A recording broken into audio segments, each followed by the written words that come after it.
It is 10:07. Let's see. Any interested member of the public can participate via Zoom or telephonically by utilizing the link or dial-in information listed on the agenda. If any member of the public has a request for a reasonable modification or accommodation for accessing this meeting due to a disability, then they can contact Marin Wildfire at info@marinwildfire.org. So can I get a roll call, please?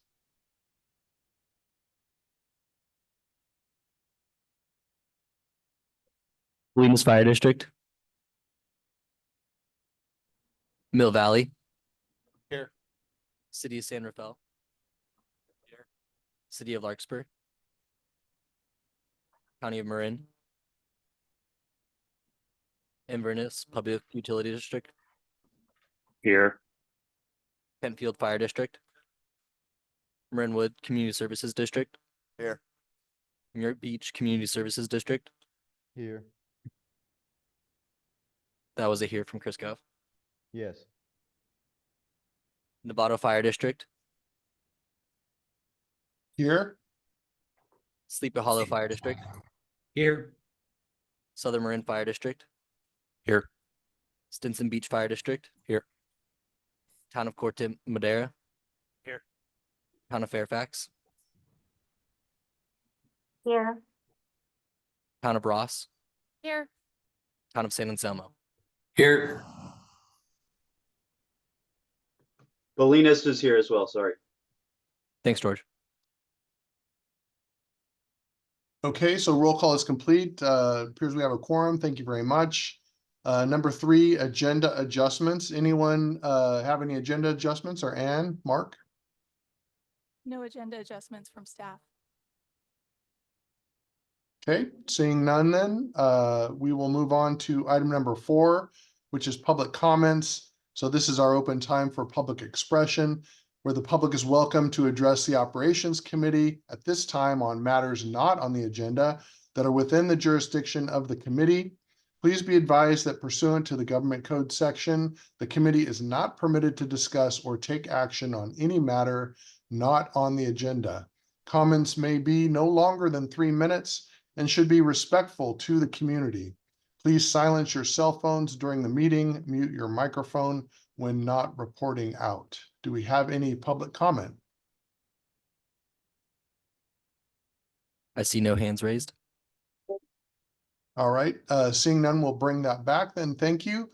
We will move on to item 5, which is the planning and program manager's report. Ann. Great. Thank you so much.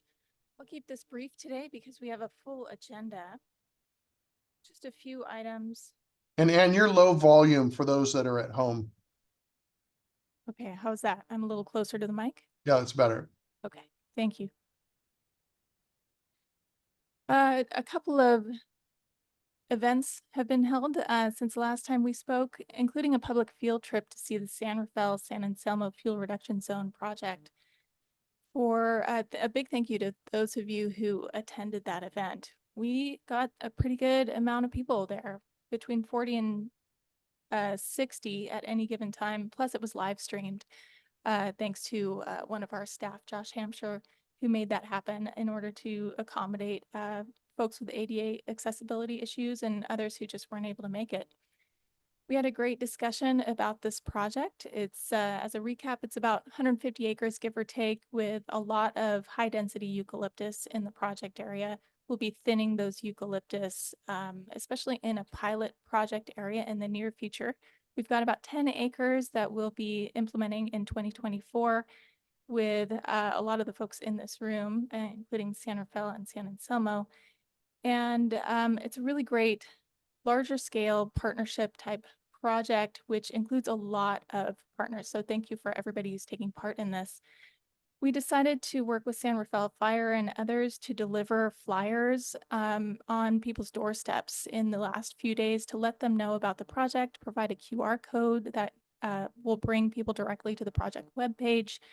And on that project webpage, we've got a project map, a photo within the project area, and we'll be updating our frequently asked questions document and posting that online as well. We also held our annual field refresher skills training for member agency staff. And we decided to tap into our paid experts, our botanists, our wildlife biologists, our geologists, and really think through what are the key things that field staff need to know when they're out in the field implementing projects.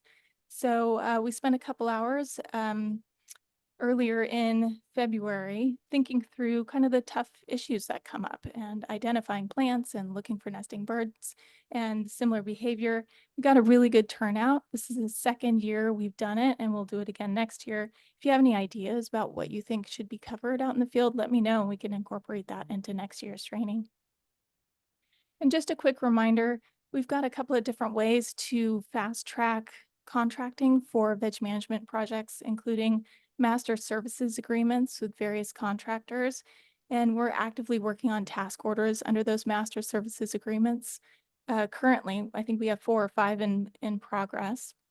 We also have a list of pre-qualified contractors, and that works really well for the smaller contracts out there. And that's a longer list of contractors who are available through that process.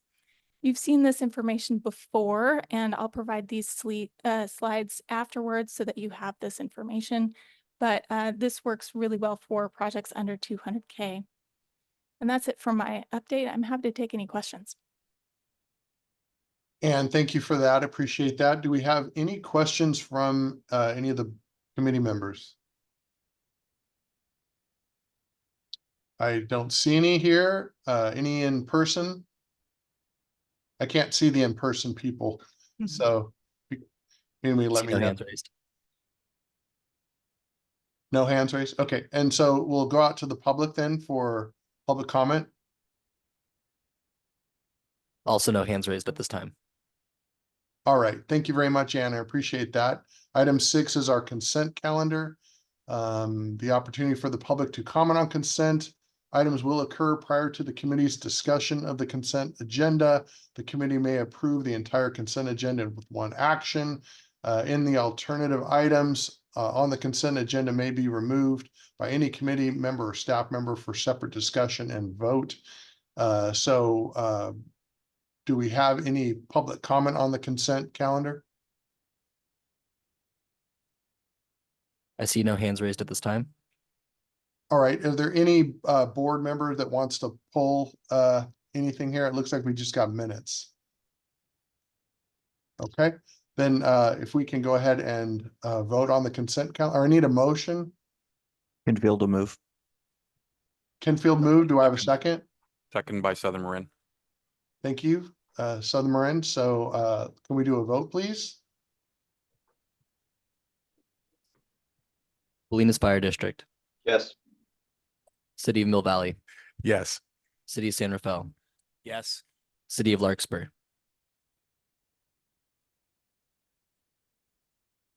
City I County. don't think I can actually participate. I'm not in a Brown Act-sided location. I'm just listening. Thanks, Dan. County Marin,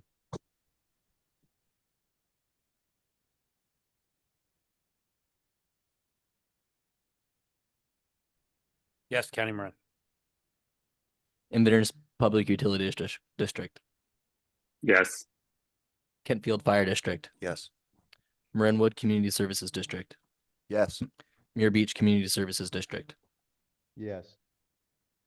Novato Fire District, Yes. Sleepy Hollow Fire District, Yes. Southern Marin Fire District, Yes. Stinson Beach Fire District, Yes. Town of Corte Madera, Yes. Town of Fairfax, Yes. Town of Ross, Yes. Town of San Anselmo. Yes.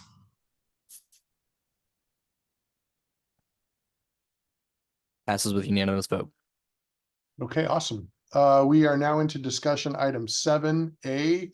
It's the work plan development update and JPA wide proposals. The recommendation is that we receive an update and discuss the JPA wide proposal. So give it to staff. Great, thank you so much. So today, we're going to take a little bit of time and review our work. I'm having a hard time seeing my mouse. There we go. Our work thus far, building next year's work plan. So at this meeting today, we don't need to make any big decisions. Right now, we're going to go through and review the process and the milestones and where we are in the process. We'll take a look at projected revenue and overall budget for next fiscal year. We'll review what JPA-wide proposals have been submitted. And we'll take questions and have discussion as needed. And again, we don't need to take any actions on these proposals today. Next steps will include making sure that you all have access to the slides that you see today, and we will put them in the meeting archives online. I'll make sure you're able to access those. Member agencies are working right now to also submit into the work plan portal the zone-specific proposals. So today we'll talk about the JPA-wide proposals, the ones that affect everybody. And then next time around, we'll talk about the zone-specific proposals. The ATC and Operations Committee ad hoc subcommittees will start meeting. So you may receive an email from myself or the chair or vice chair asking you to participate in an ad hoc subcommittee. And that's really to dive into specific proposals and ideas and budgets as needed. The ATC has a couple of more meetings to go in this process, 2 in April 3rd and 24th. And this committee, the Operations Committee, meets 2 more times, April 11th and May 2nd. And at the May 2nd meeting, we should be making our draft budget and work plan pretty final at that point to then recommend to the board. So here's the slide that you've seen a number of times at this point, but we're right there in the middle. We've now submitted JPA-wide proposals into the work plan portal, that online tool that we use to track proposals. And then we are working right now with member agency staff to make sure all the initial drafts of the zone-specific proposals are inputted into the portal. And then we'll spend the next couple of weeks kind of QA/QCing those proposals, making sure the language is consistent, making sure there's nothing missing. These are core proposals, local, DSpace, whatever you'd like to see in the budget next year. We'll also probably include a table in the work plan that includes rollover and projects that will continue but aren't requesting additional funding.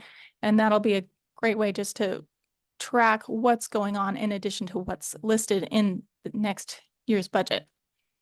And then I note here that the ad hoc subcommittees will get to work. We'll need to find some dates to meet. So sorry in advance for some doodle polls in your inbox.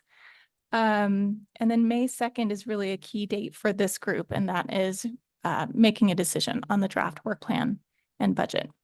May 16th is the date where we anticipate the board of directors considering and hopefully approving the work plan and budget. So here is an overall table showing projected revenue for next year. I'm going to invite Mark to talk about this a bit. And I'll apologize right now that the numbers are slightly off. And that's because when we built this table, it was prior to the CPI being announced, and we made the assumption of a 2% CPI just to err on the side of being cautious. Tuesday, they released the CPI, it's 2.4%. So it turns that 21,822 into just over 21,900,000. It was about an 80-something thousand change. So adjust accordingly. So you see the so 21.9, then we have the 60% of core revenue, and then we carve out the admin costs, and that means that we have 11,000 or 11 million and change for the core budget minus the admin. And then remember, we have the 80% threshold where we need to spend 80% of revenue that's developed in a zone within that zone. And then we keep a 20% on the side for we're calling it a priority budget or priority project reserves. And we dipped our toe into it last year. We used about 200,000 of it for the West Marin planning project. And then the remainder of that was sprinkled into each of the zone based on the revenue percentages again. So we'll see how that process goes. But again, that priority project reserve is still there for everyone to use. And at the ATC, I used San Rafael as an example of where that could be used well. Is it's a large, the San Rafael San Anselmo Fuel Reduction Zone is a large project, and they can say, all right, we're going to fund it to this level through our standard core, but we would request as a priority project this level. The Greater Nevada Shaded Fuel Break could do that, or Greater Ross Valley. If we start with West Marin, want to implement, if we are at the point of being able to implement, those would be the types of projects that we're looking for those priority project funds. Then the local projects in D-Space are easy. It's 20%. You'll notice that the abatement is still in there. And the reason is because we're currently in the process of working with an ad hoc subcommittee of the board to make some revisions to the JPA language.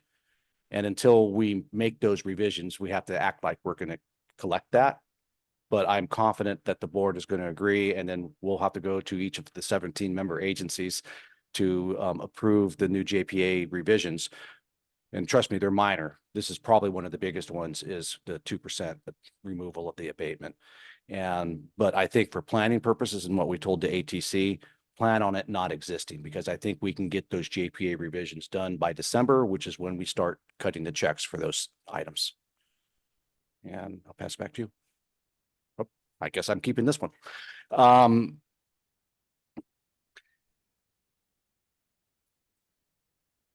Yeah, so just this is just a broad comparison of the JPA-wide proposals, and I know that we'll dig in a little bit deeper later on for each of those items. But you see that proposed 24-25 costs compared to last year's costs, and you see about a $980,000 increase. And we understand and we're sensitive to the concerns that every time the JPA wide goes, there's less funding for the zones based on percentages that are within each zone. However, what we are kind of bringing up also is that about $700,000 to $800,000 of the $980,000 of increase for the JPA wide was at the request of the member agencies. You'll see, and we'll talk about it a little bit more later on, the 1.1 million for grants is 300,000 greater than last year's grant program. And again, a direct request from our member agencies. A countywide fire road inventory and assessment was a request from the member agencies. So there's 200,000. And then you'll see a significant jump in Genesis and Ladris. And again, that was widely supported by the member agency. So the vast majority of the increase of the JPA wide was at the request of the member agencies. And I think we're entering into a paradigm shift, and I think it's a good one, that people are looking at the JPA as a whole now, rather than we're looking in our zones. And a little bit of more support for the JPI wide projects is starting to come from the member agencies, because they see that there's value back to each of the zones, number one. Number two, it's less work that the zones have to do themselves.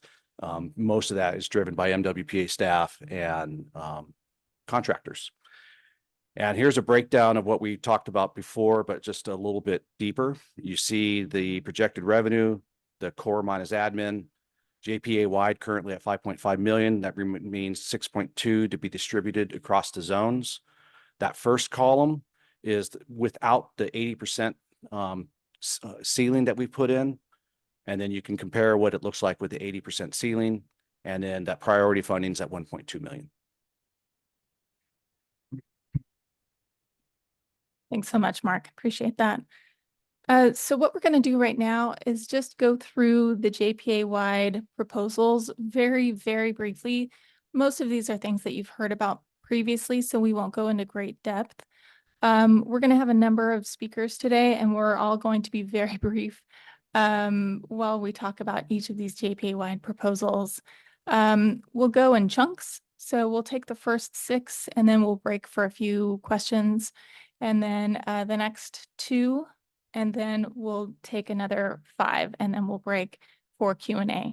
We have one other item on the agenda today that's not a large item after the JPA-wide discussion. And if we run out of time, we can always move that item to a future meeting.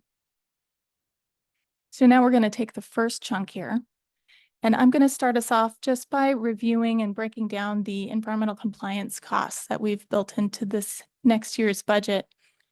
We took a big blind guess, really, as to how many new projects might show up in this next year's work plan. So we've got allowances for up to 5 exempt projects. They cost around $15,000 per project to cover through our process. So we're guessing that, maybe we'll have up to 5 projects to cover that are new. We've also built in a couple of what we call initial study mitigated neg decks. This is a level up from an exempt project. There's more process involved. There are more requirements involved in terms of public input and various coordination efforts. This came up this year. We're adding one to our work plan efforts in this current fiscal year. And so we decided to build budget for a couple of projects at that level for next year. It may be that we don't use that. I'm not sure, but we'll see. We also this year expanded a couple of existing exempt projects. So adjacent areas to including additional activities, things like that. And there's some cost involved with that process. So we added that as well. A 1600 permit occurs is something that you need to apply for from California Department of Fish and Wildlife if you want to do work in riparian corridors. We have applied for and received permits in the past, and so we have budget for a couple of those next year as well. We have a lot of meetings, a lot of coordination with various regulatory agencies, stakeholders, field trips. We do white papers. We do a lot of efforts that don't necessarily fall into one project budget. So that's why we included 154K for miscellaneous efforts that aren't necessarily going to one project or another. The last item there in the top planning section for erosion slope stability, we're working with geologists to think through steep slopes wherever we're removing vegetation, pulling broom, making significant changes on steep slopes so that we're aware of what we're doing and how we might modify our activities in those areas, any sensitive areas moving forward. So that's an important line item. And then in terms of implementation, we've got a lot of projects that we're implementing out in the field. The environmental compliance component doesn't go away for those. We need to maintain, in some cases, botanical surveys or nesting bird surveys, cultural resources surveys, things like that. So we've got some budget for that type of activity. So this budget is smaller than last year because we anticipate fewer new projects. And we're also anticipating that projects that are larger in scale, CalVTP type projects, will include their own budget for environmental compliance because that's a whole other beast in terms of requirements, process, analysis, surveys, things like that. So this budget does not include CalVTP type projects. So I'm going to go on to the next. Oh, and this includes some rollover from this current fiscal year. So that's why the number is significantly lower, because I'm assuming that we're not going to see a whole bunch of new projects and that we have the room to use that rollover and not ask for too much additional funding this year. Here's a breakdown of where that money would go during this process. Oh, that's a good point. Happy Pi Day. Right. So a significant portion of this pie chart is support for implementing projects in the field. And I think we're going to see that percent increase over time as we move away from newer projects and really maintain existing projects. The next item in terms of JPA-wide proposals is support for staffing. We have 2 vegetation management specialists who would fall into this budget in this category. A portion of their positions would be paid through this line item, and then remaining funding for those positions would be funded through project-related activities. So that's an important consideration when budgeting for vegetation management projects where you think you may need staff support in the field, managing crews, coordinating surveys, things like that, monitoring, things like that. So consider building in a little funding for veg management specialists to support those activities in the field. I'm going to hand it over to Mark to cover the next few items. Thanks, Ann. So the rent's pretty basic. The our standard rent cost plus the escalator that's been built into the agreement. Tenant improvements is a little bit less than last year, if I remember right. And one of the tenant improvements that we did this year was the accessible doors for both the meeting space and for next door. Anticipated improvements in this space next year are some microphones hanging from the ceiling. So for classrooms, instead of using these types of mics, and then accessibility for hearing devices to be able to tap into the speakers rather than relying on the speakers. So we're just trying to increase the accessibility of this room. Website's one of those things you got to keep making it current, and there's costs with that. Outgoing communications, promoting some of our field trips. We're going to apply for a Grizzly Corps person this year again, and look at that person being someone that can go out to help collect field data about how the projects are going. And so we can put that into our risk analysis. Training, standard item, research and development would be stuff like where new emerging technologies are coming out, and we want to explore those that may not have been built in within our budget. And then contingencies, we like to have $125,000 contingency, which is about 1% of the core. And we anticipate about 100,000 rollover from this year in the next year. So that's why we're asking for 25,000. Then, as you know, we changed our subscription from Genesis Protect to Genesis Protect and Latris AI. And that went from, we had a budgeted amount of 75,000 in 23-24. And that turned into a payment that we just made at $218,600. The subscription cost that we'll pay in February of 25 will be $208,600. We went way over budget this year because we only budgeted 75,000. So we have the 358,000 to cover for the over budget that we have for 23-24. Fireside subscription, we have as a core project rather than dipping into the DSpace budgets. It's a practice that we've had going on for about 3 or 4 years now.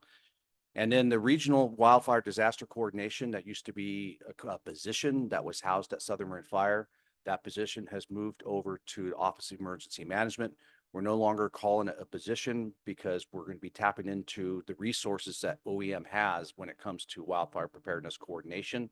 So it just won't be one employee that's supporting that. We're going to have access to all of their emergency manager positions and also their public information officers to help with some of our communication. So we're looking at it as a suite of services rather than one person. It's gone down 10,000 this year from last year, and the projection, talking to Stephen Torrance over at OEM, that projection will continue to go down each year with the less impact for MWPA budget.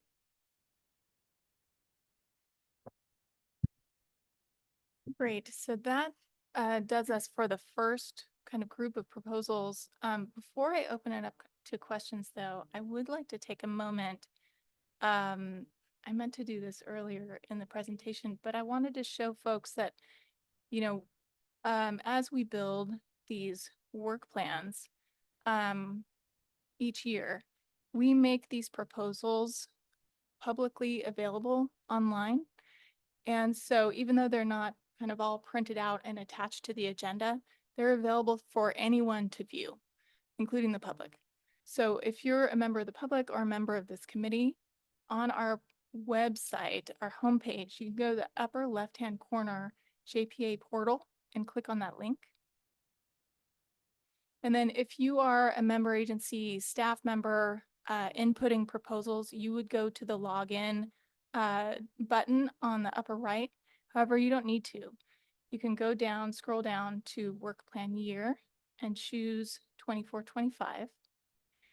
And here we should see under JPA wide several proposals listed. And each of these are links and can take you to the proposals as they're currently entered into the portal. So this is an effort to make sure we are as transparent as possible, that it's as easy as possible to track what's being proposed, and the budget numbers are in there as well. So feel free to take a look at that at any point. Once we start getting the zone-specific proposals inputted into the portal, those will become public as well, but they aren't currently. So that's it for the first section, and invite any questions on the first JPA-wide proposals. Okay, so starting with our committee members, are there any questions from our committee members on any of the items that were discussed so far?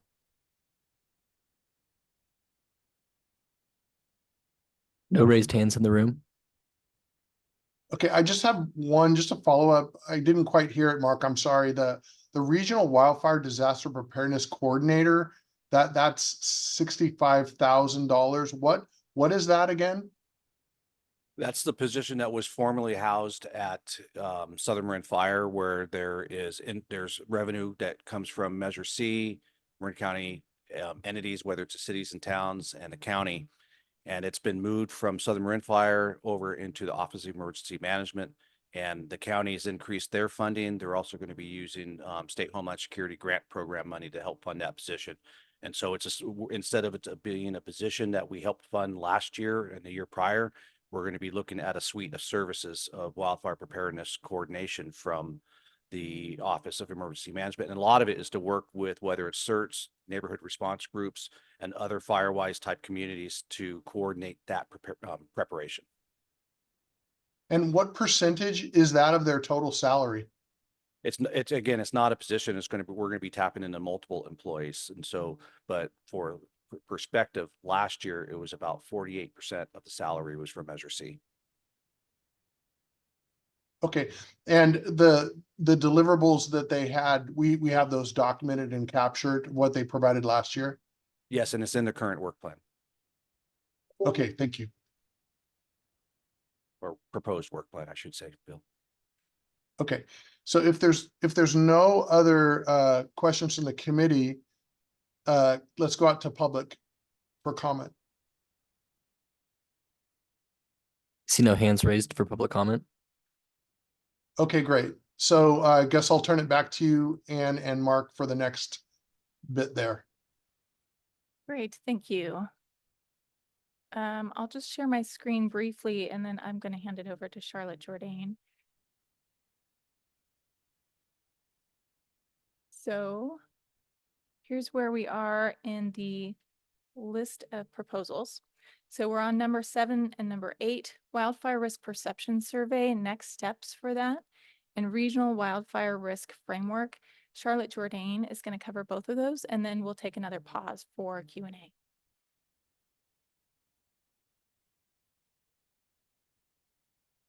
Good morning, committee members, members of the public.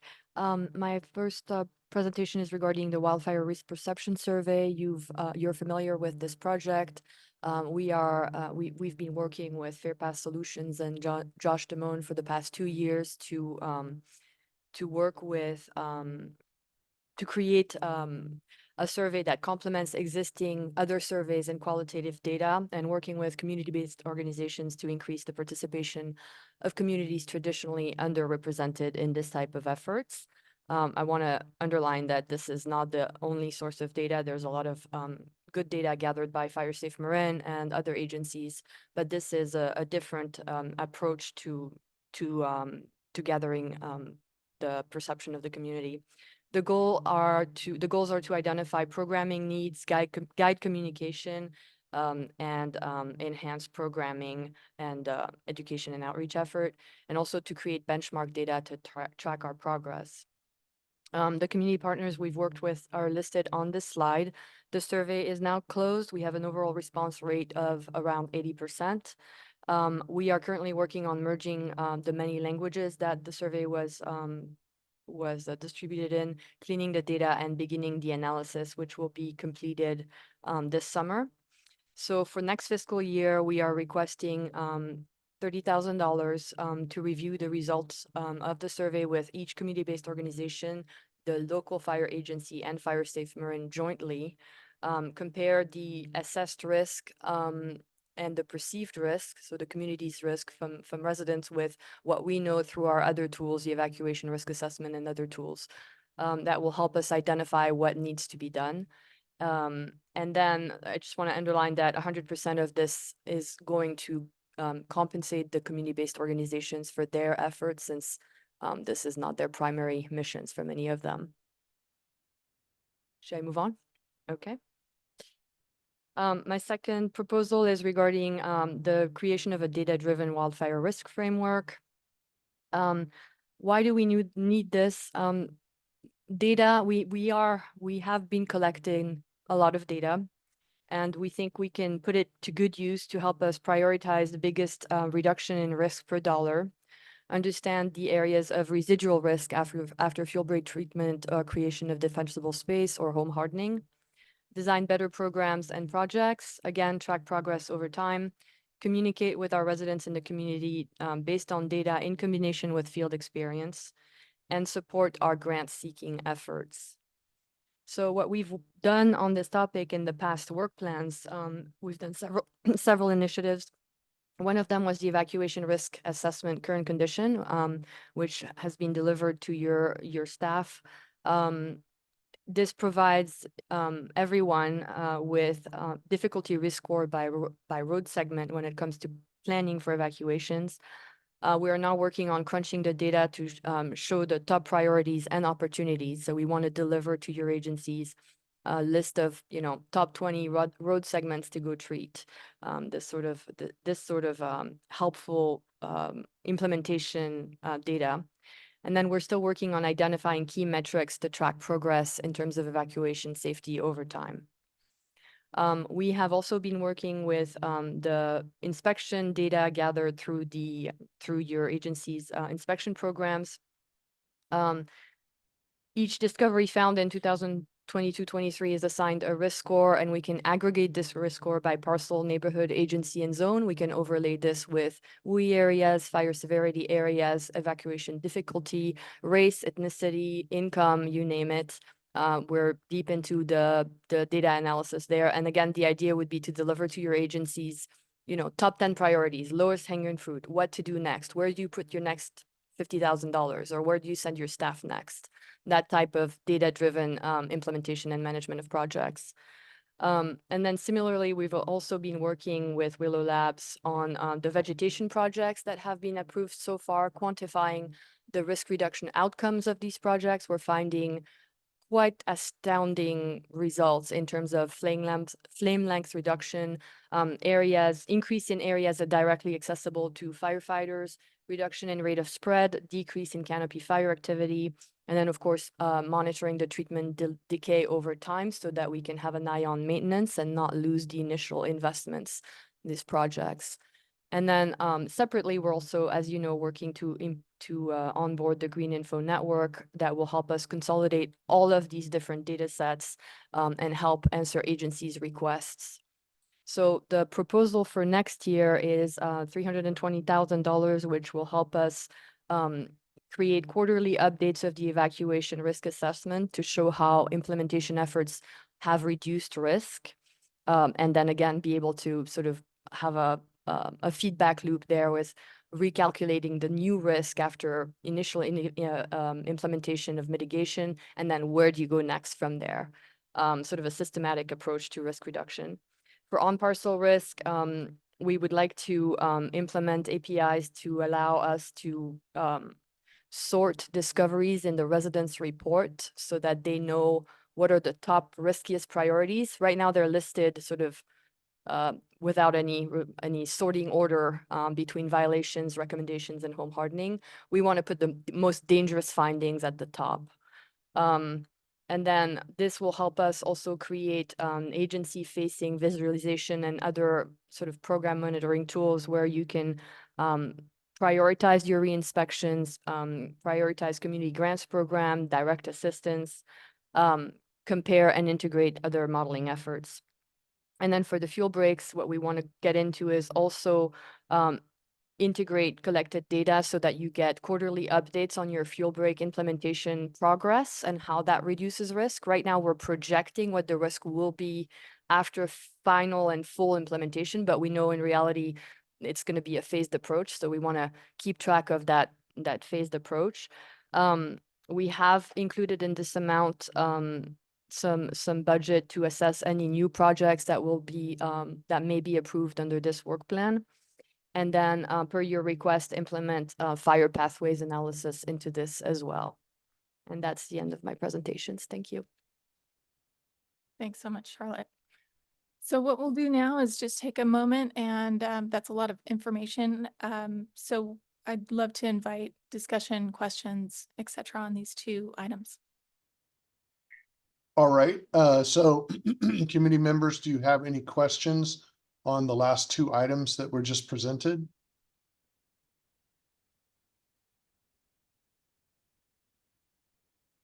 No hands raised in the room.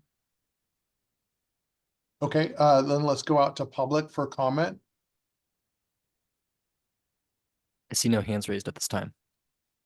All right, very good. Ann and Mark, back to you. Great, thank you. All right, Charlotte, if you don't mind, stop sharing your screen and then I'll take over.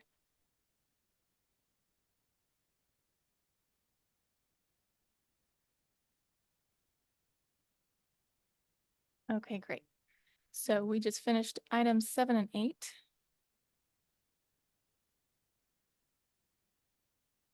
And now we're into the last grouping of proposals. We'll hear from Josh Hampshire on the countywide direct assistance grants program, from Stephen Peters, Chipper Day program, Jacob Dadman on our GIS program development, Kate Anderson, who's here with us. Thank you, Kate, for joining us on the countywide fire road inventory and assessment. And then last, we will hear from Fire Safe Marin, Meg McCabe and Jen Ghana on wildfire education services and resources. So thanks everybody for joining us and helping out with those presentations today. Josh, go ahead and share your screen. Oh, do you want me to share my? Okay. Yeah.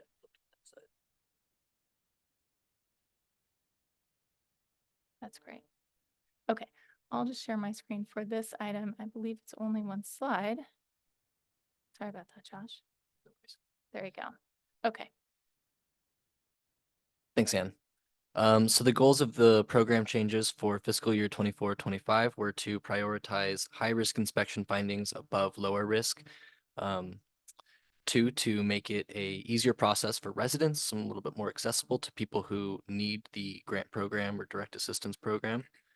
And then three, a little bit more flexibility in between zones, addressing the various risk profiles across the JPA and various priorities from our various member agencies. So before I go into the overview, I'll note that the proposed budget was $1,100,000.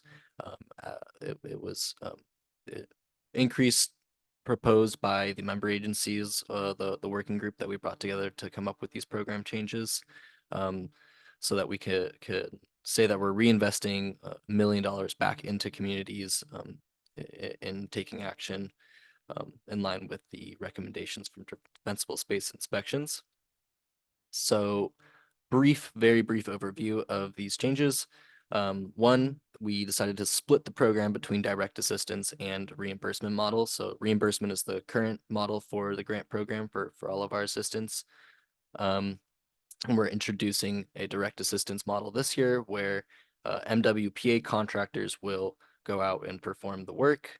The direct assistance part of the program is defensible space only. It's based on agency referral, so the residents will be referred by agencies into the program. There's little effort required from the resident. They just have to express interest, and we'll pretty much take care of the rest, involving them in the process, of course.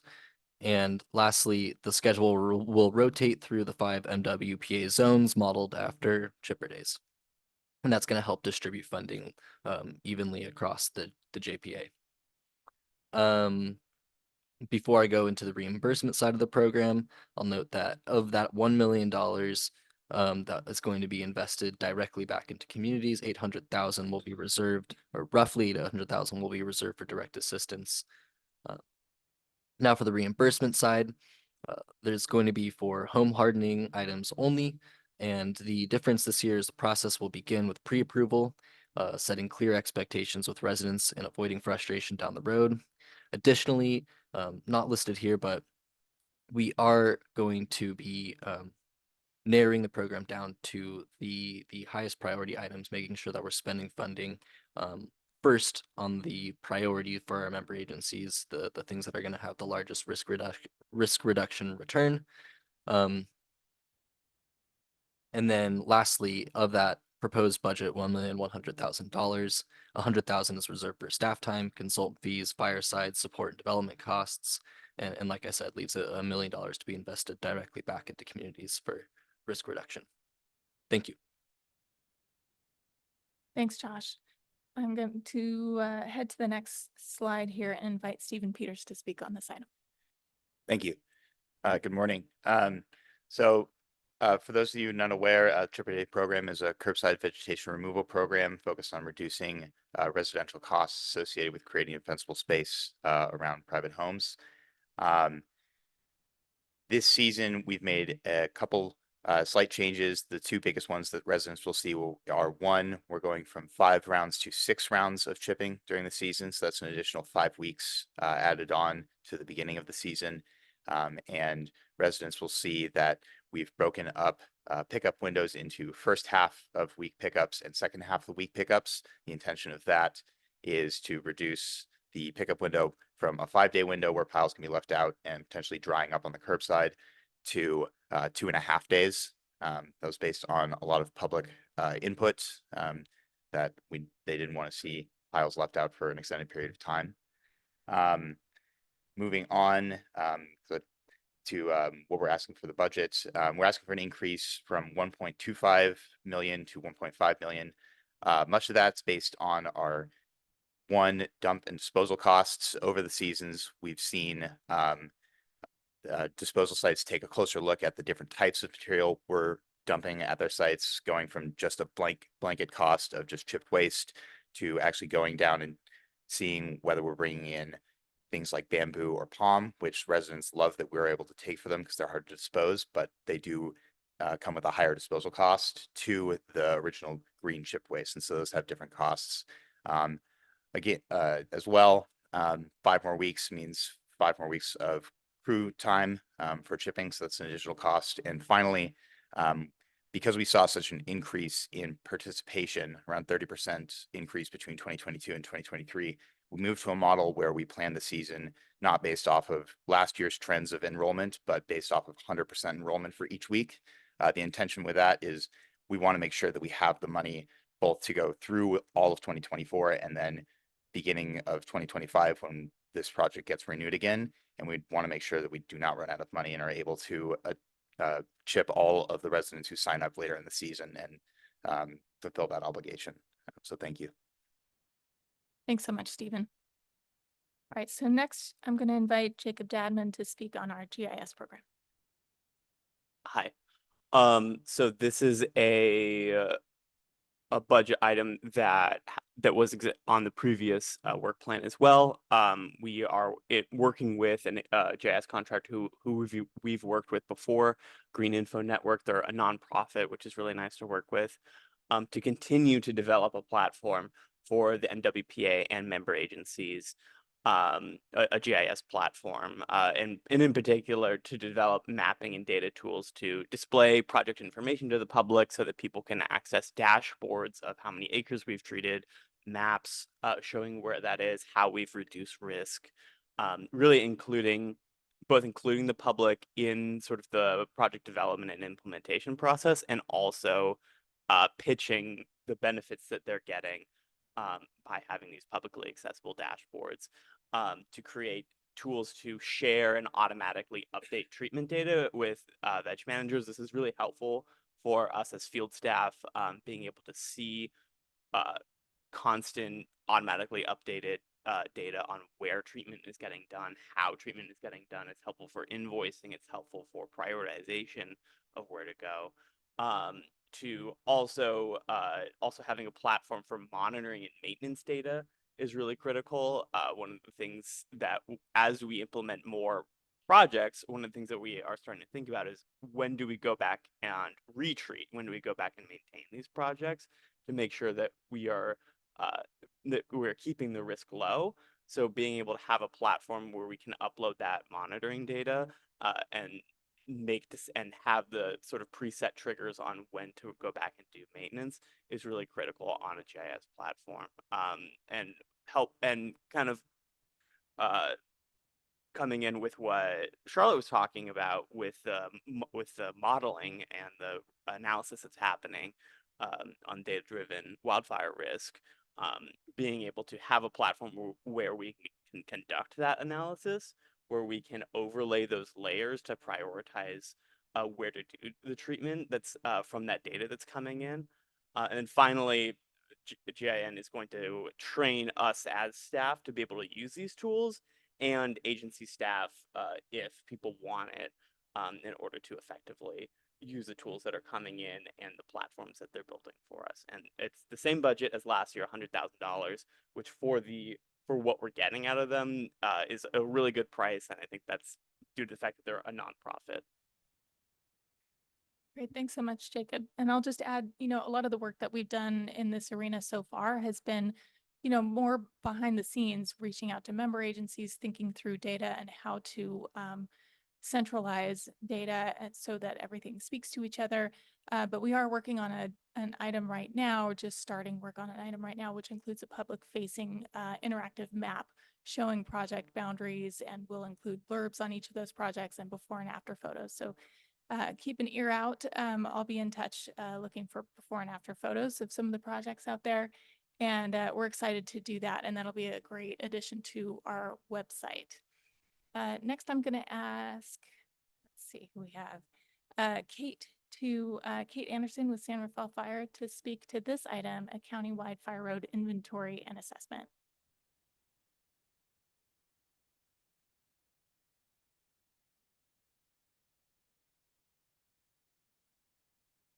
Good morning, everyone. I'm Kate Anderson, the Wildfire Prevention Program Manager at San Rafael Fire Department. I'm also a registered professional forester, which is really lending a good perspective for presenting and developing this project, a countywide fire road inventory and assessment. This project proposal is the actually I have notes this time, so I can meet all the points I want to at the ATC meeting. But this proposal's different from the other ones that we're seeing, as it's a direct result of the collaborative effort between the vegetation management staff at all 5 MWPA zones. We've had a working group of vegetation managers for a couple of years now, where we've been discussing a lot of the projects that we see on our work plans. A lot of back and forth, the sounding board to find kind of the best management practices to move forward with this management, especially in our open space and our vegetated areas. This is one that we've been looking at for about a year, maybe 2. And we want to kind of come together to kind of enhance and expand upon a proposal that Novato submitted as a local project. We've been following that since the beginning, and a really big part of weighing in on the scope of that project and how it would be carried out on the local level at Novato. That's kind of the spirit of the collaboration that we've had so far. And this project will build upon that effort, expand Novato's map out to the rest of the county to assess our fire road vegetation conditions, the road conditions, and any other metrics that we develop after the approval of this project that we might have missed in that first round. Let's see what else. The fire roads are an important part of most of our vegetation management projects. As we move into kind of these larger landscape level projects, fire roads are our main access in and out to those areas. And without knowing the conditions of both the fuel breaks on each side that really play into, wildfire scenarios well, and the accessibility for our responders, it's really important to be able to see where we can actually access these projects, and that also impacts the type of work that we're going to do, what type of equipment we can bring in, and really develop the scope of those. In addition to the vegetation management in those areas, it also sets the scene for eventual prescribed fire in those areas. Doing the pre-treatment alongside the roads and into those units is important in kind of that first step to make sure that the areas and the units are safe for that type of work. In addition to, fire suppression, access to that, fire roads are a built-in fuel break. They're devoid of any fuel, and that's really a first defense for our communities as wildfires approach from the wildlands into the community, as we've seen in other areas. So making sure that those are accessible and we have ample space on each side, and that's what we'll be assessing in this project, is super crucial as well. Marin County has a large network of these roads. We know that they're spaced really strategically. A lot of them are leftover ranch roads or access to a lot of the watershed areas. So they're built right on the stream beds, not on the stream beds, next to the stream beds. And also on the ridge tops and a lot of mid-slope roads. So that's really strategic in being able to expand upon that, but also develop these larger landscape level projects as well. We'll have a lot of partners in this project. We know a lot of our roads span ownerships and jurisdictions as well. And so we've been starting to reach out to different project partners and begin to solicit their interest in participating and kind of the scope of the project and the metrics they'd like as well. Right now, kind of a ballpark estimate cost was 200,000.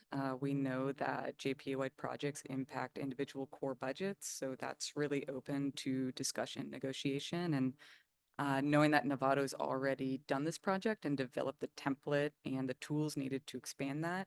A lot of the fixed costs are essentially paid for. So we can really play around with this number, but it's an important project to move forward. Thank you, Kate.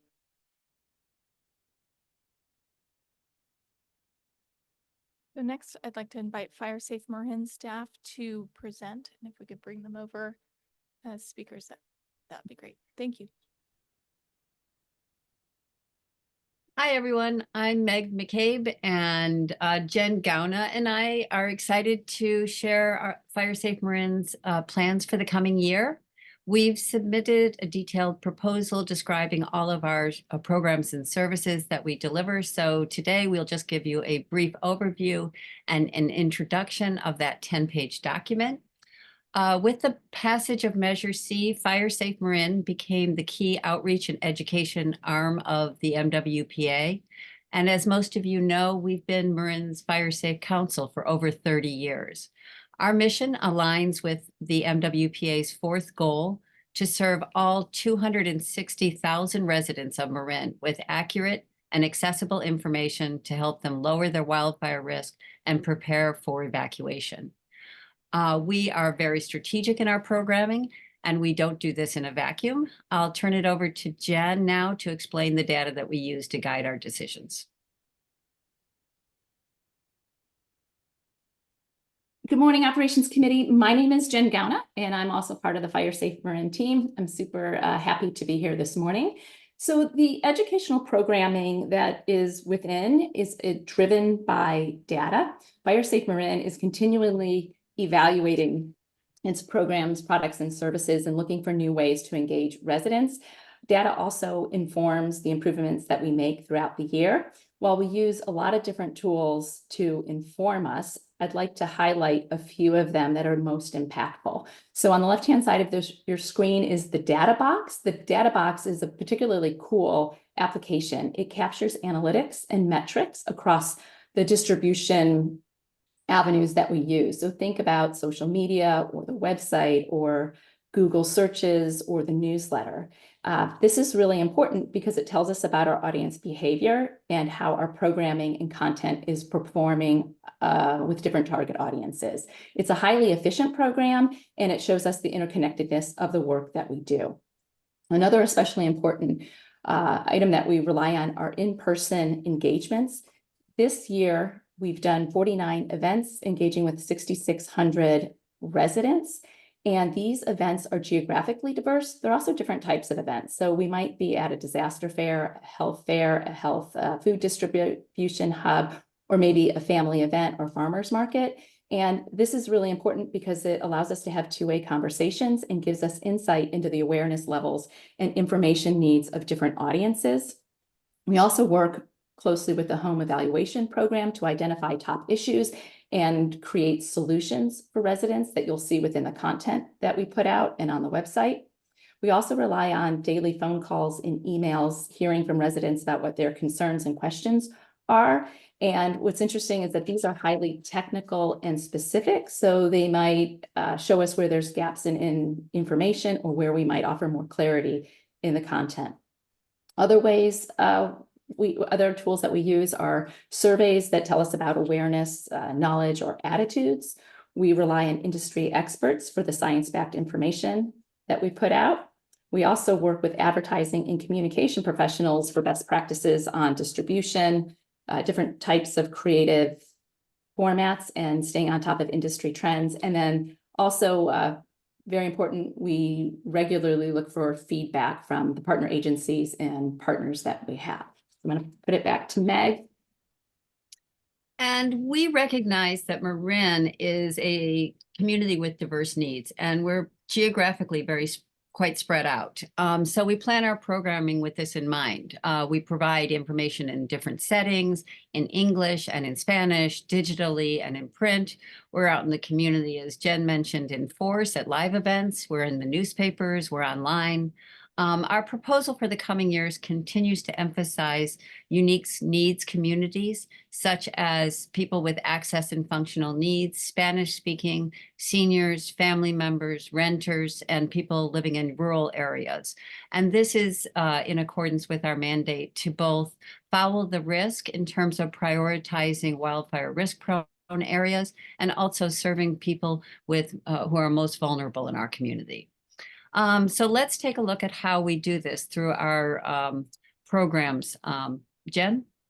Thanks, Meg. So here is a list of the products and services in the deliverables for next year. And what I would like to just remind everybody, there is a 10-page report that will provide detail on each one of these. And what I would say that the deliverables here are going to deliver increased reach and engagement at a lower cost. And we're able to do this due to increased efficiencies and the interconnectedness of all of these programs.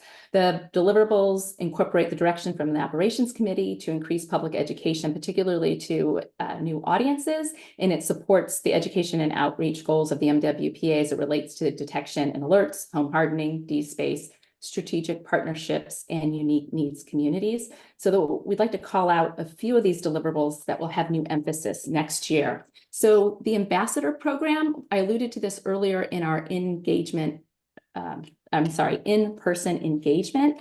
This is a network of trained recruits that we draw from Fire Foundry, Defensible Space Inspectors, and the FireWise leadership that carry key fire safety messages out into the community at events. At this point, we have about 18 or 19 recruits, and a third of them are Spanish speaking. This program was a success right out of the gate when it launched last year, and we expect it to expand this year and have a greater impact. The community partnerships, we rely strongly on our communication partners and membership agencies as trusted networks to deliver information and amplify messages to residents, but we'll also be expanding to new audiences like the Marin builders, nurseries, and realtors. And as for social media, we'll see an increase in our presence here. There's demand for social media. We know our audience is on it, and there's a lot of opportunity to do more in this space.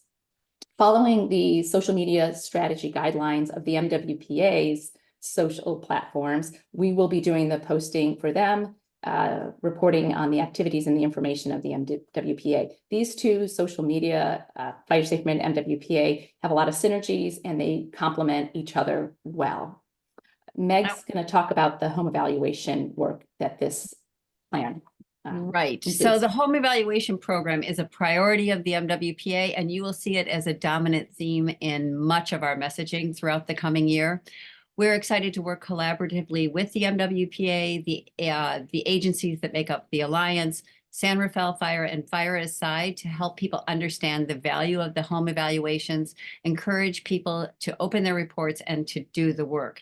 As many of you know, we've had the home evaluation programs have grown up with different models in different zones over the past decades, and we're really working to help residents understand the continuity of the program, to understand all the pieces of the home inspections, the evaluations, the reports, and the work in a way that makes sense to them and is motivational.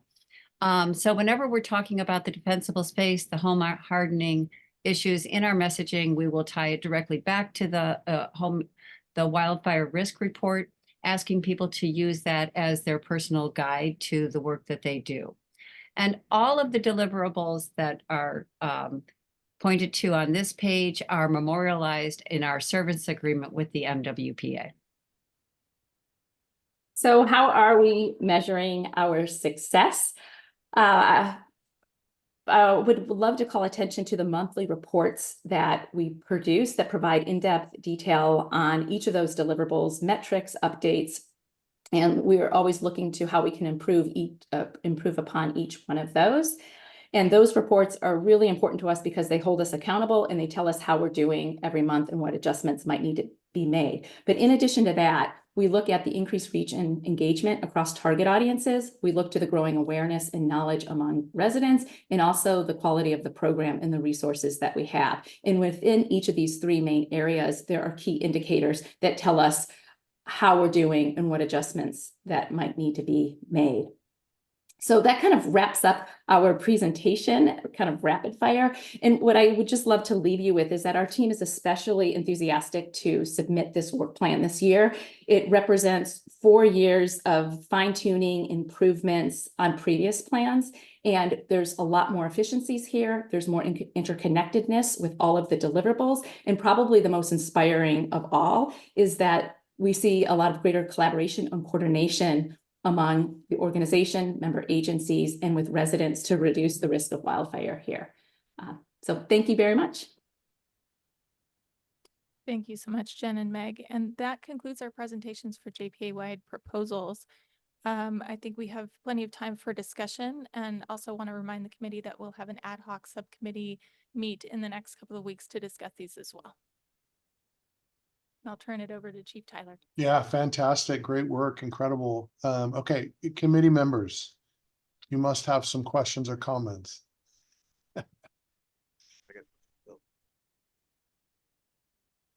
Bill Mark-Pomey, I have a question. Yeah. In regards to the grant program and the subsistence program, are the individuals that receive the grant, are they tracked year over year, and then are they put into a different bucket for the following year, maybe a lower priority, or is it with every fiscal year and every refunding, is it completely reset across the table? Good question. We do track who has been awarded grants year over year, and we have kind of a tally of the lifetime per applicant amount awarded. I do not believe can you refresh my memory? Are we changing that this year, the lifetime parcel maximum? Yeah, I think we're leaving that intact, so we're not disrupting that lifetime parcel maximum, which is currently $15,000. Okay. Yeah, the reason why I bring it up is, I know it's a very popular program and we usually run out of money every year, and I just want to make sure we're reaching everyone and not those that maybe are real quick to, file the paperwork or really good at filing the paperwork. So, thank you. Thank you for your question. I had a question on that as well. Thanks. Adam, this is Adam Wolf from Corte Madera. Actually, I was trying to understand that program a little bit better in terms of, it sounded like there needed to be a direct referral from either the member agency or MWPA on behalf of the resident in order to get direct assistance funding. And then that was also going to be sort of rotating through the 5 different zones on a yearly basis. Do I have that right? The rotation is a weekly basis, following the schedule of chipper days, and that's partially just to try and find synergies with chipper days, reduce costs where possible. So is it following on some sort of home inspection or D-space inspection program? Yes. So the DSI data does inform who is going to be eligible, who will be referred by the agency. Part of those referrals are based off of the inspection findings. Okay. But in terms of the timing of that referral is not attached to the inspection. So it can be based off of past inspection data, and almost all parcels who are going to be inspected in the county have been inspected at some point, or yeah, most at least.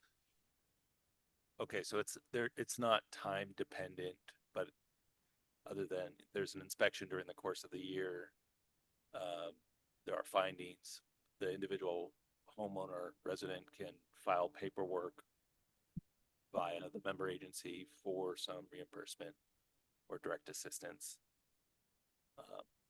So just to clarify, so there's two programs. One is a direct assistance program that requires that the resident has received an inspection and the fire agency determines that this resident would really benefit from direct assistance, where there's no reimbursement. The resident doesn't have to do any work ahead of time, but we send a crew, and the WPA will have a list of contractors that can be dispatched to the resident and take care of the work for them.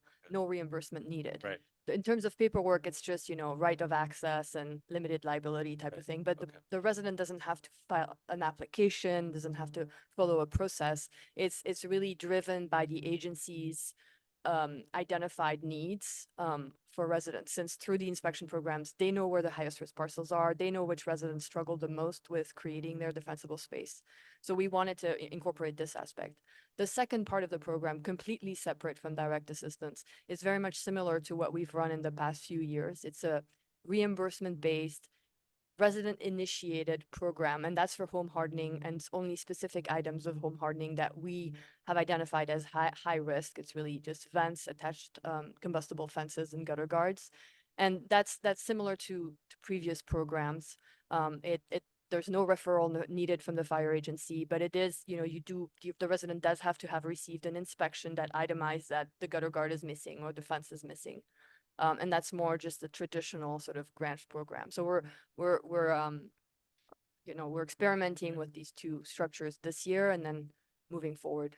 It was 800,000 for the direct assistance, basically the agency or MW agency directed sort of, this could benefit from some direct assistance and clean up with contractors, make it very easy. And then it was 300,000 for. It's 700,000, 300,000. I misspoke earlier. Okay. 700,000 for direct assistance. Okay, thank you. Looks like Dan has a question. Dan?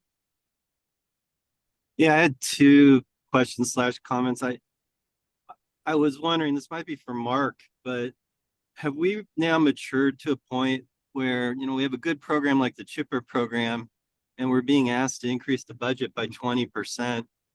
Should we be evaluating the opportunity costs of putting that money there versus somewhere else?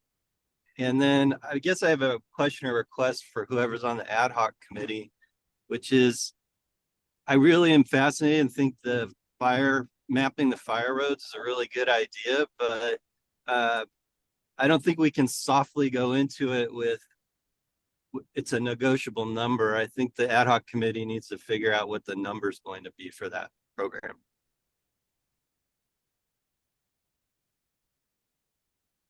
Thanks for the question, Dan. And when it comes to balancing the cost for chipper days and where we could be spending money elsewhere, I really look at the demand that we're getting from our residents. And since the demand is continuing to increase every year with the residents, it indicates to me that that's where we're getting a lot of improvement. It's also given us an interesting indication, and that is that our registrations for chipper days has been increasing every year prior to inspections even happening. So we are starting a successful change of mindset within our residents and our communities. They no longer have to be told, we want you to do this. They're actually knowing that they need to do this, and they're signing up for chipper days before we even have the inspection. So I see that as a great trend. And I think as long as we continue with the subscriptions or the request for more subscriptions, that we should continue to fund at least at the same level that we have been funding. Well, I'm not trying to single out that program, Mark, as a problem. What I'm saying is, if you increase any one of these programs by 20%, it's a zero-sum game. So something can't be done because you increase the budget of one of these programs. So I think it's time we've matured as an agency. We need to be honest about, okay, we really prioritize this. And so this thing over here, that's also a good idea, can't have an increase or can't be done. Because otherwise we're not showing that we're making informed decisions. Totally agree. And that's where our data-driven approach that we're expanding is going to help us with that. So I agree with that sentiment that you have.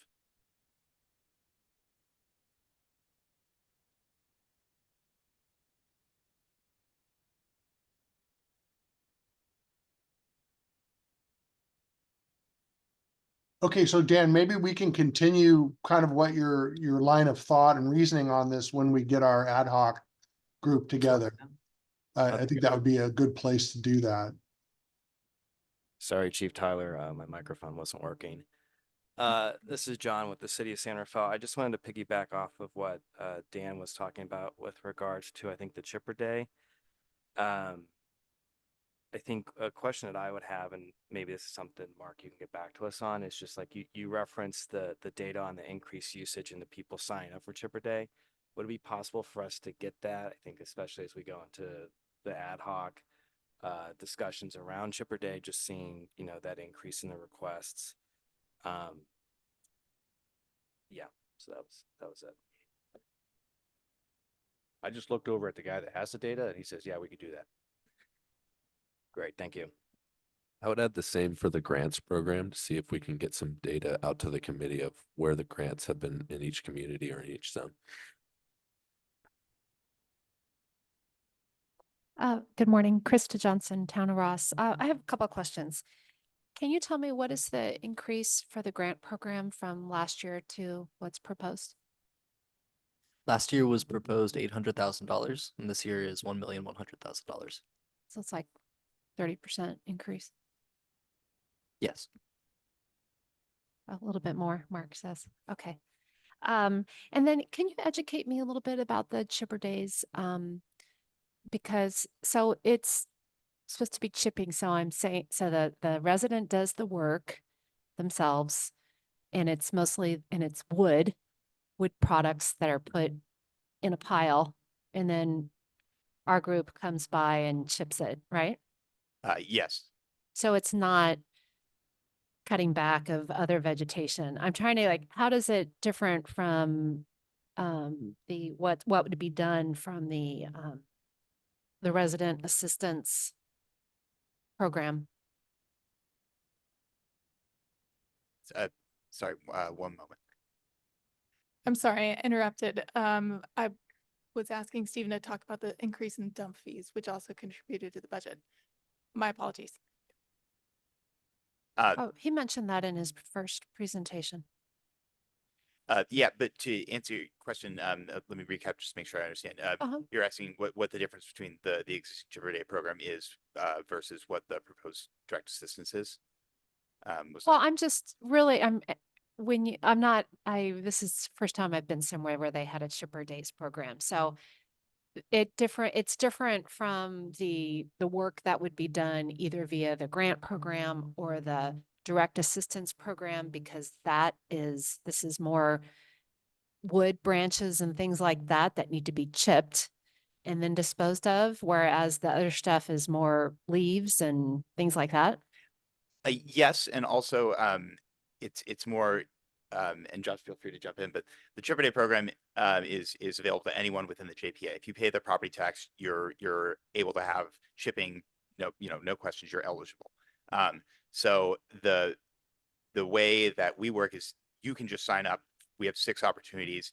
If you would like to do your own defensible work, if you take it upon yourself or hire a landscaper or something like that, one of the largest costs other than the outright labor is the dump fees associated with taking all of that chip material to a disposal site, where there are limited sites in Marin that will take a lot of that green waste. That's number one. And number two, not everyone owns a vehicle that can transport that material. So we're taking both the transportation and the disposal costs out of the equation to make it more appetizing for a resident to go out and take that initiative and create their own defensible space on their own. Thank you.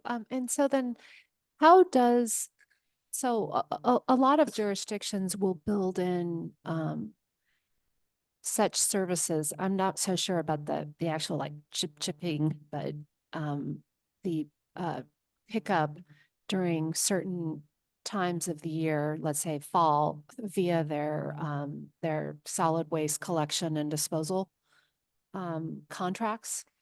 And so, and that and I don't know exactly what is in Ross's contract right now. That would be good, but I don't. But I just know that it is a common amenity or service that's provided to subscribers via these contracts. And so I'm just curious if is there a little bit of a duplication of that, because they can just pick up stuff, or is it just the wood that they're not? I mean, I know you're not supposed to, I don't think you're supposed to put wood in your yard waste carts. And so is that really the focus of the chipper, is the wood stuff? It's primarily wood, and I can't speak to Prince Sanitary's policy, but I'm happy to reach out to them and see if they're, what their larger pickups are. But what we do is on a larger scale than, for instance, what you could put in your green can. So each of our standard piles, we can pick up to 20 feet of material from each house. So we're mainly focused not on the residents who would be able to cut ivy back or something from the house and put it in a green can. We're more focused on the people who need to do significant work on their property. And yes, like you said, focus mainly on the woody biomass that they'd be generating from that work. Okay. And if So I think it would be useful if, just to make sure that, because our contracts, our municipal contracts for solid waste, recycling and yard waste is also, I mean, the biggest chunk of it is collection and disposal, right? And if there was a way that we could take advantage of that and thereby reducing the amount of costs to MWPA, it's just what I'm want to make sure there's not a duplication of effort.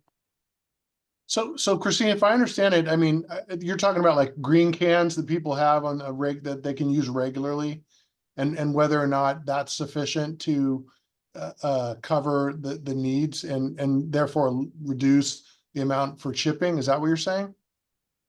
No, I understand that just the green cart is not going to be enough, because people tend to do, big spring cleanups or big fall cleanups. But usually these contracts will incorporate programs for residents, because residents tend to do a big spring cleanup or a big fall cleanup with leaves. So there's usually programs like you can, generate certain big bags of yard waste and prop it up next to your green waste can, and the solid waste collection will pick it up and dispose of it as part of your subscription. It's part of your rates. It's part of what you're paying for. There's usually something like that. And I'm just would think we should, I'm not saying don't do the chipper program, but if there is a way that we could also maybe advertise that to our residents as, you're getting this service, you're paying for it already through your solid waste collection rates. Take advantage of that too, is all I'm saying. So, Excellent, thank excellent you. point. One thing I wanted to mention about one of the reasons why the direct assistance grant program is going to follow the same schedule as the Chipper Day is that allows us to commingle the two programs and get some increased benefit. So instead of the direct assistance program also paying for the work as well as the disposal, when we align Chipper Days with the grant program, that's going to allow an efficiency there. But one of the things we're noticing about Chipper Days, and I agree with you, trying to work with the sanitary services to see if they can expand their programs and make it more available to the residents. But we see a bunch of collateral effects with Chipper Days. It's a very visible display of neighbors doing work. And when other neighbors see their neighbors doing work, the peer pressure is amazing. And we're seeing a direct correlation to increase of Chipper Days, and that leading into increased work from other neighbors. we're not seeing as strong of a correlation with inspections. It's really that visible display of the pile going out in front of the house and get picked up. And then by them accessing the Chipper Day program, it also kind of opens up new avenues of work that they can get done through Marin Wildfire or through Fire Safe Marin, so on and so forth. So we're seeing it. The collateral effects of Chipper Days has been awesome too. Just wanted to add that.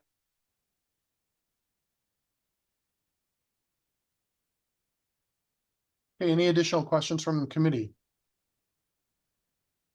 Can I ask a question really quick about the fire road analysis that Kate presented? This is Eric with Marin Wood, by the way. Beyond just the veg management assessments that are happening in the road inventory, is there any assessment or analyzation happening of the road conditions themselves? Yes. Okay, that'll be part of this report. And then my secondary question on this is, I'm assuming this report then will parlay ideally into future projects, future funding to address the needs that it identifies. Potentially. This project is just the inventory and assessment. Right now, the idea is to collect data for future purposes, whether it's additional grants outside of MWPA. Right now, we know that road surface conditions aren't or haven't been historically a covered cost. That's out of my really my expertise and authority. But right now, we're going to focus on assessing the vegetation as the primary project result. But we want to assess for road surface conditions for future projects, for additional funds that we can find elsewhere. And also, right now, I believe it's really focusing on whether we have type 3 fire engine access. I do want to build in more of that erosion conditions into that process as well. It's after these last 2 winters, I know a lot of Mhm. roads are in very Yeah. tough shape, and I would Well, also argue that work done to road conditions should absolutely be something that should be fundable through this agency. It's a primary gateway to fire prevention, fire reaction, so on and so forth. So. Yeah, and Eric, you do bring up a really good point about, the storms. The storms take a toll on our roads. We don't have the maintenance and the upkeep that we need for most of the fire roads within this county. And just in San Rafael, after the October storms, it's all blurring together now. I think 2022 or 2021, we had a really rough assessment of those road conditions beforehand. That would have made us a lot more eligible for FEMA grants afterwards. And if we'd had that assessment and done on a regular basis, that would have really helped to get that funding secured just for that purpose. While I'm up here, am I able to ask a question or do you need to wait for the public? Period. Yeah, maybe we can just make sure all committees ask the questions that they have. Any other committee members? Chief Teller, Chris Martinelli here. While Kate's up there, I do have a question on the fire roads as well. Yeah, go ahead. Kate, with the fire road assessment, does that include the federal partners? I know a lot of area communities, especially Southern and West Marin, have federal land surrounding the communities. Yeah, so any partners where we want to assess those roads, it'll be by an opt-in. Novato did a good job of soliciting partner participation in their project very successfully. I don't think anyone opted out, so I don't see why not if they want to participate. So the individual zones are reaching out to their partners then? That's the idea. Thank you.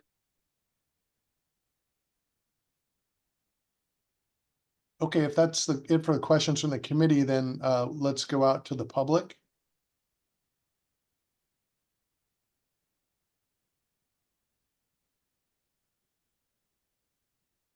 No hand raised from the attendee list at this time.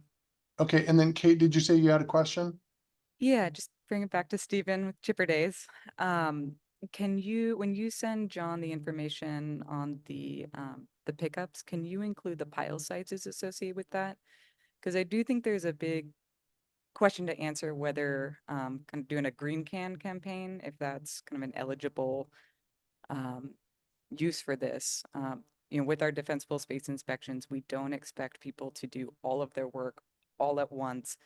And utilizing chipper days for the big push is great, but we're into multiple years of this, and the amount of material that we're asking people to remove or to manage citywide is reducing as we do our pushes with enforcement and our own direct assistance. I do want to explore the idea, maybe this is a Fire Safe Marin collaboration of a fill up your green waste bin campaign, and as long as you do weekly your weekly submittals, that's okay. And we want to make plans and relationships with our residents to be able to do that incrementally. Yeah, absolutely. No problem. I will send that right over. Thank you. Okay, and any other public comment?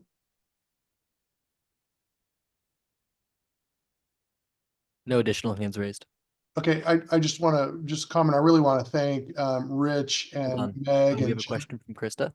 It's not a question. I just wanted to comment. I just looked up Marin Sanitary Service, and there's some tweaks between cities, but for San Rafael, all residential customers, excluding San Anselmo Fairfax, may place up to 2 additional bags of yard waste at the curb every week.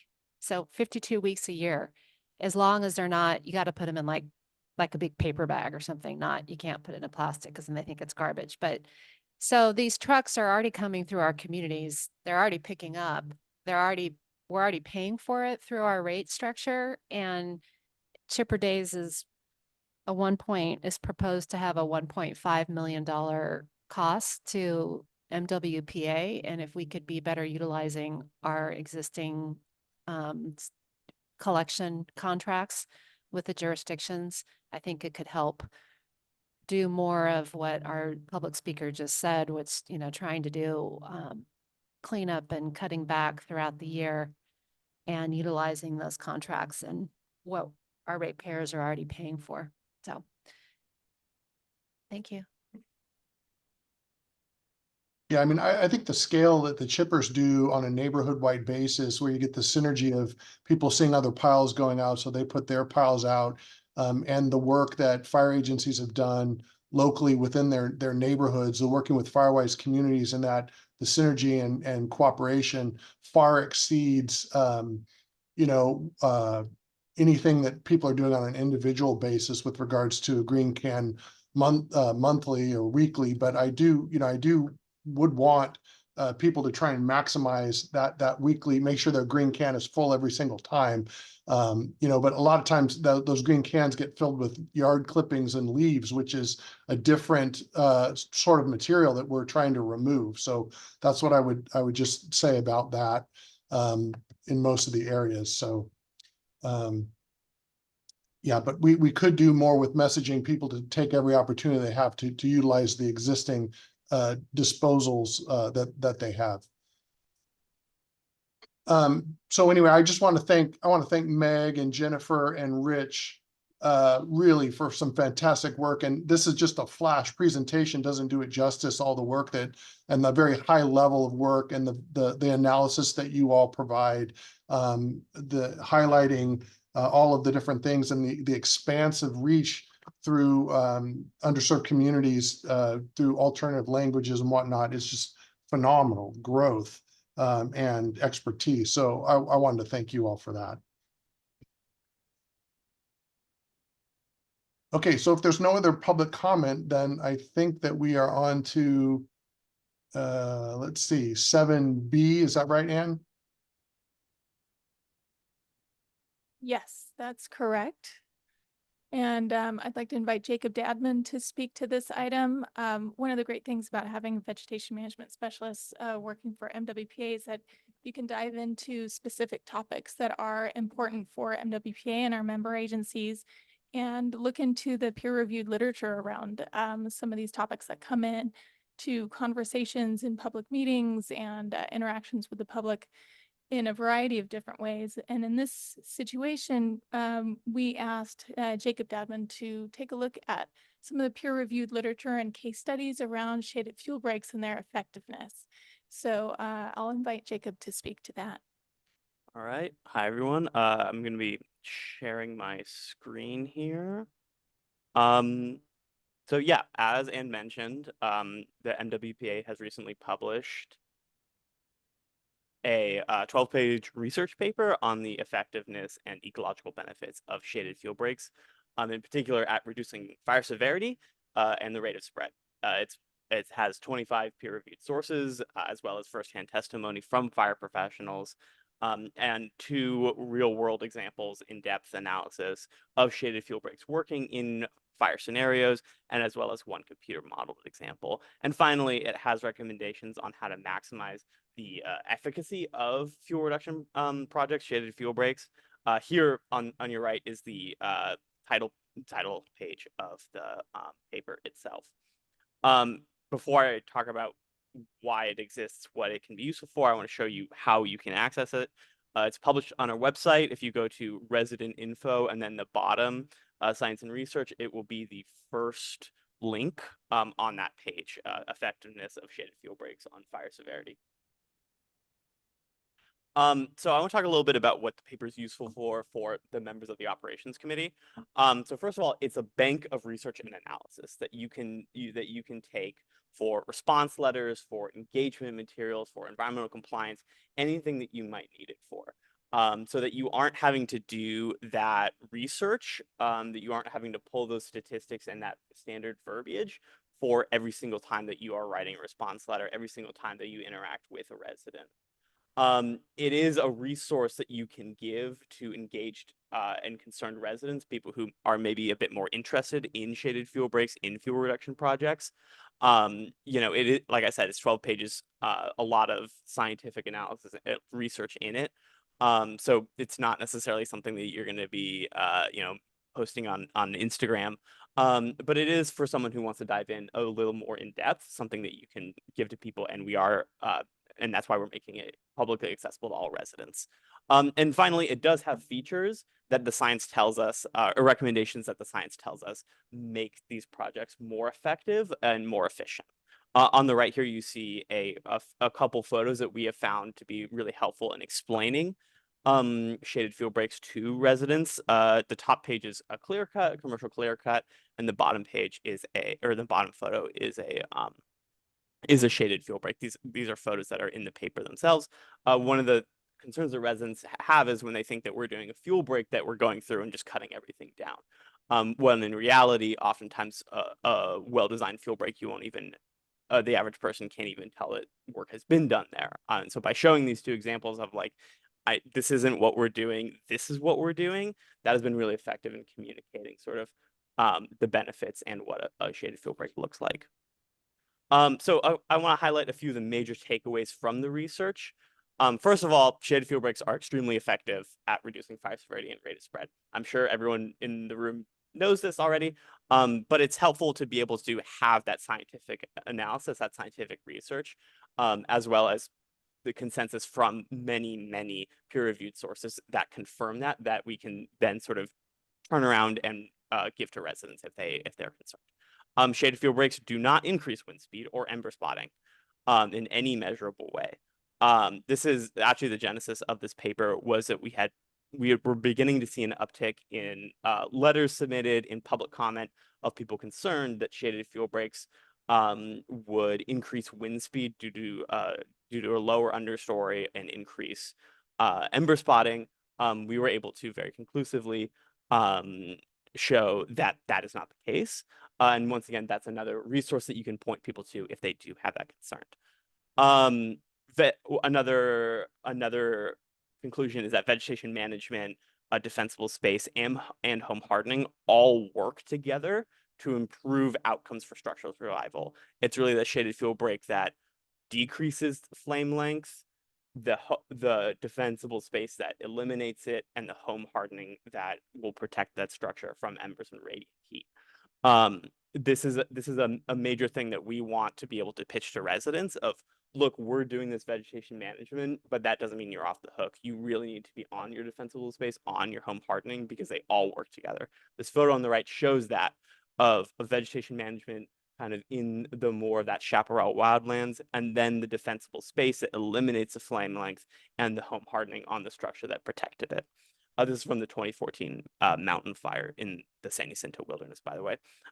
Finally, ecologically, shaded fuel breaks really closely match the disturbance regimes of pre-coastal California, where high frequency, low severity fires kept woodlands open, kept fuel loads low, and really did a good job of both punching holes in the canopy to allow trees to grow, and kept that sort of heterogeneity going.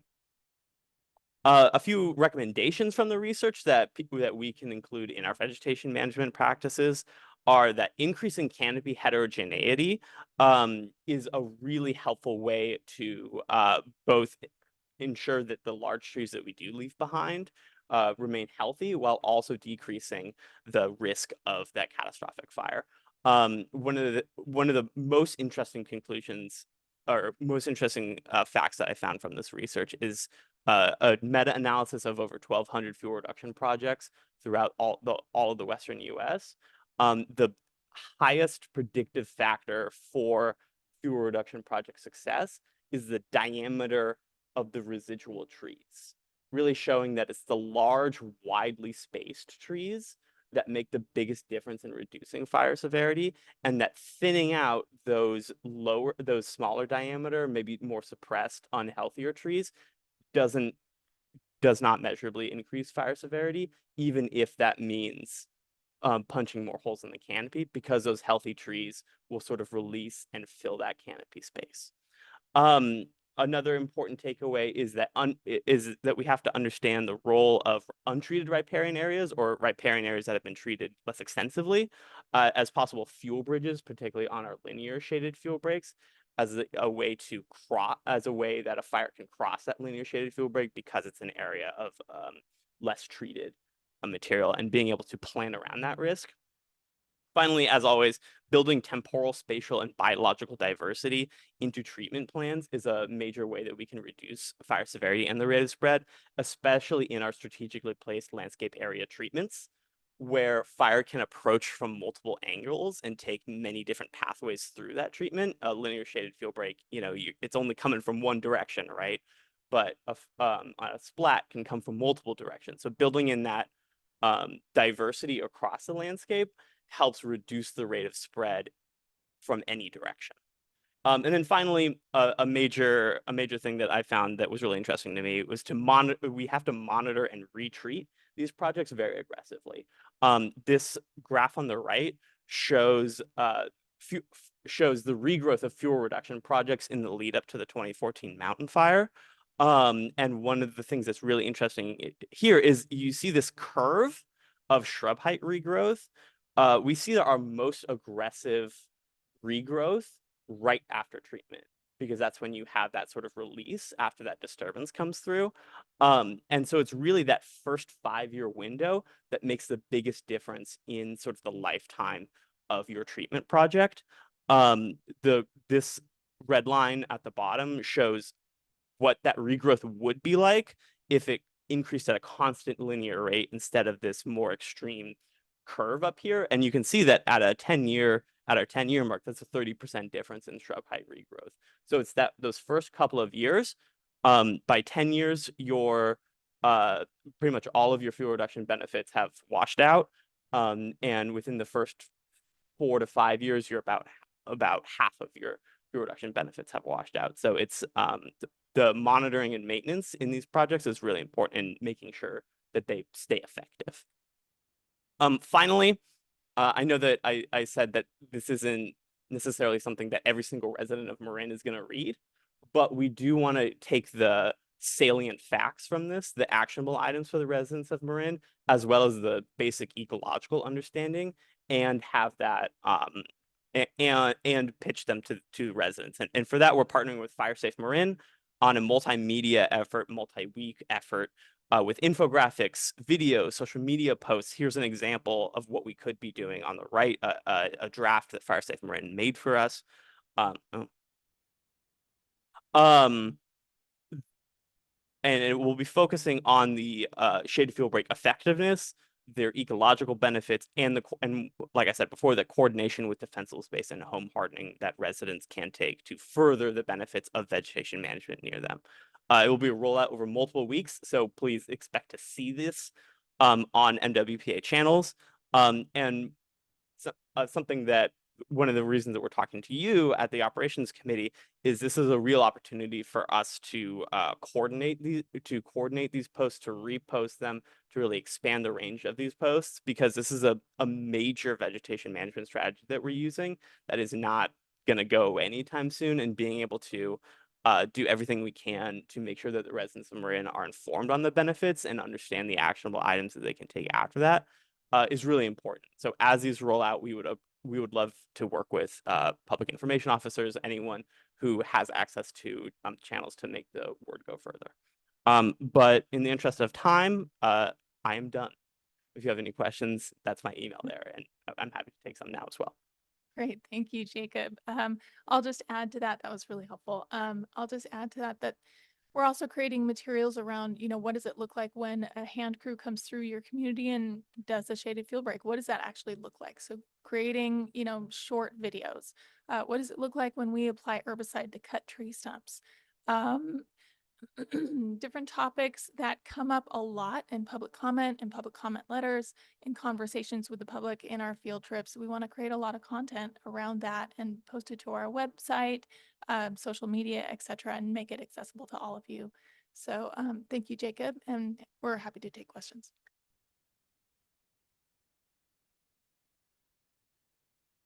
Okay, Jacob, thank you so much. And Anne, thank you for that. Any questions from our group? Maybe you can stop the screen share. Take us back to our group. Any questions from our committee? No hands raised in the room. All right. Any from public comment? This is Heather Abrams from Fairfax. Just will you push out links so that we can cover this in our newsletter, that kind of thing if needed? Yes, we can definitely send that to you directly. It's also available on the website at Resident Info Science and Research. But I can send you the link directly too. Are you talking about the paper itself, Heather? Yeah, I was under the impression that there might be like a one sheet or something like that. That would be a little more user friendly for the common. Okay, there is an executive summary in the attachment itself of the paper. Yeah, With the findings, the executive summary and the findings is page 1. And yeah, if you could just email me a link, that would make my life easier. Thank you. Perfect. Okay, it's in the packet today. And we'll be distributing links and information to all of our committees, the board, the operations committee, advisory technical committee, etc. We want to make sure that these materials get used. Thank you for the question. So anything from public comment? I see no hands raised at this time. Okay. So bringing that back then, that completes our 7B. So 8 is committee members' requests regarding future agenda items. Committee members, anything you're interested in?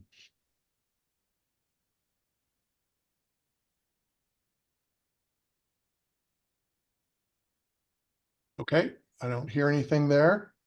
So we will move on to item 9, which is adjournment. So motion to adjourn. Do we need to do that? So moved. And a second? Second. Was it moved by Chris Tubbs? Is he Chris there?